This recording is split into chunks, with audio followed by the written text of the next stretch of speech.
Are you feeling the pain from crazy prices of eggs these days from inflation? And you're thinking about giving up travel? Well, I'm here to help you and your family start traveling on credit card points this year without breaking the bank. My family's been very blessed and we've been able to use credit card points to save tens of thousands of dollars in travel. And if I was to start over in this new year, here are 3 different credit cards that I would recommend for 3 different types of families. Number 1, families who hate annual fees. Number 2, families who are willing to spend $100.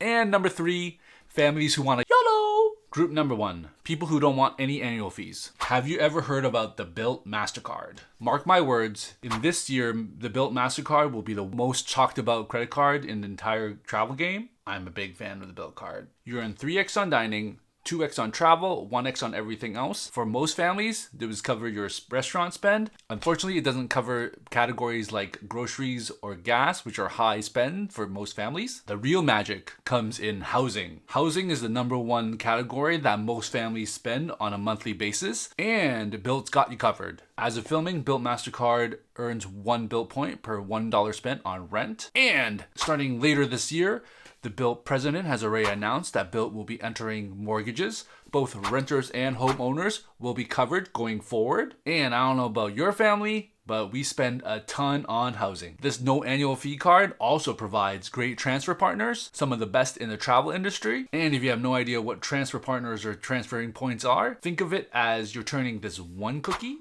into a bigger cookie so that you can spend it to use it and get more stuff/travel. No card is perfect, and the one big downside of the Bilt MasterCard is that it has no sign-up bonus, which means you start with 0 and you have to earn your way to your first trip, unlike other cards which provide a sign-up bonus so that you can travel right away. But because later this year it'll cover both rent and mortgages, you are going to be racking up those points pretty fast. Group number 2, families who are willing to pay at least $100 in annual fees. This category is where I describe families want to dip their toe in the water. There are many cards in this category, but I think there are 2 cards that for families to think about. It's the battle between the City Strata Premier and the Chase Sapphire Preferred. Starting with earning potential, the City Strata Premier has incredible categories that fit perfectly with the everyday family spend, such as restaurants, groceries, gas, and travel, which are all included at 3x, while the Chase Sapphire only has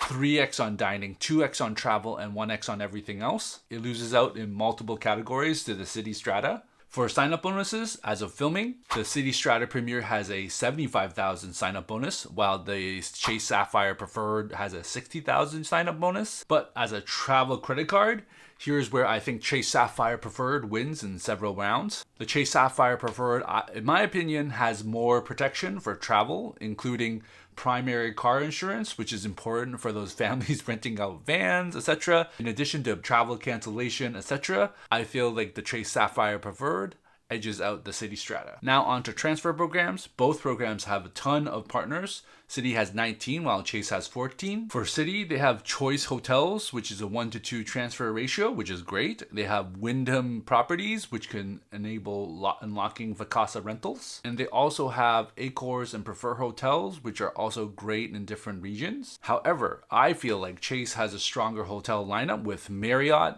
Hyatt, and Hilton. All 3 have very strong loyalty programs, and I believe Hyatt still has the best award chart out there for any hotel program. For airline partners, while City has Qantas, Turkish, and Avianca Air Miles, Chase has Air Canada, United, and Southwest, and multiple airlines where both overlap. Ultimately, I think it's important for you to look at where you're planning to travel and what card you want to get. I'm going to recommend the Chase Sapphire Preferred for the additional travel protection and because of Hyatt's fixed award chart, which is better for using your points, even though City might have a higher sign-up bonus. Drop a comment below if you like City more and why. Finally, families who want to YOLO! This is the tier where families are willing to spend a lot to get a lot for travel. There are some great contenders in this category, such as the American Express Platinum, the Capital One Venture X, and the Chase Sapphire Reserve. As of filming, unfortunately, Capital One Venture X has just been going down, and there's just been a lot of news of benefits being removed. Even though it's the card that's easiest to break even on the annual fee, lost a lot of its shine with some of the changes that Capital One has made. Next, we have the American Express Platinum. This is the big fancy card. You have a $695 annual fee and you'll get a giant sign-up bonus if it's $80,000. don't you dare press the button. There are offers out there like 175,000. So what can you do with 175,000 Amex points? Fly a family of 4 in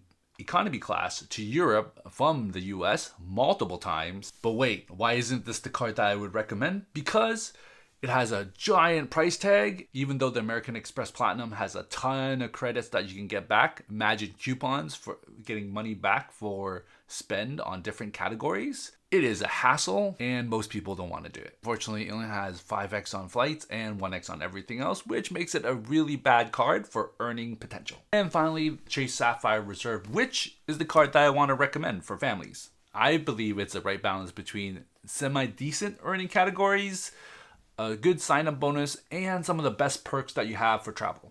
You get 3x on restaurants and travel and 1x on everything else, similar to the Chase Sapphire Preferred. It's not great for family spend. You're going to miss out gas on groceries. To offset a $550 annual fee, you get a $300 travel credit.